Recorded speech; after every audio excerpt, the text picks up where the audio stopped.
நான் தான் அங்கே அவ்வாஸ் கிச்சன். இன்றைக்கி வீடியோவில் என்ன பார்க்க போகிறோம்னா வெஜ்ஜி கோலா கட்லெட்டு, அதுவும் நம்ம பலாக்கொட்டையில் செய்ய போகிறோம்.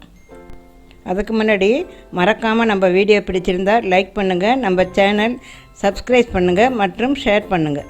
வாங்க வீடியோக்குள்ளே போவோம். தேவையான பொருட்களை செய்முறையில் காட்டுறேன். இப்போ அடுப்பில் குக்கரை வச்சு தண்ணி ஊற்றி உரித்து வச்ச 10 பலாக்கொட்டையை அதில் போடுங்க. இப்போ குக்கரை மூடி 3 விசில் வர வரைக்கும் வேக விடுங்க.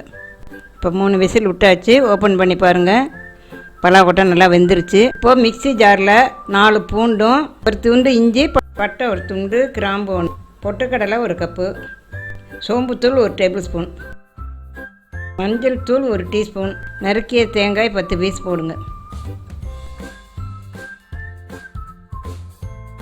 இப்போ மிக்ஸி ஜாரை மூடி நல்லா அடித்து எடுத்துருங்க.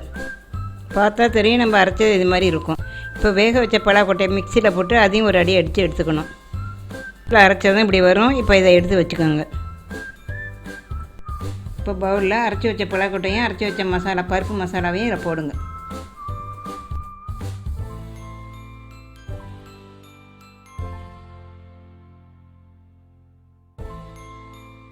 இப்போது நம்ம நறுக்கி வச்ச புதினா, கொத்தமல்லியை அதில் போடுங்க. அடுத்து நறுக்கி வச்ச 1 கப்பு வெங்காயத்தையும் அதில் சேர்த்துருங்க. உப்பு ருசிக்கு ஏற்ப, மிளகாய்த்தூள் 1 டேபிள் ஸ்பூன். இப்போது எல்லாத்தையும் சேர்த்து நல்லா மசிகிற அளவுக்கு பிசைஞ்சிடுங்க.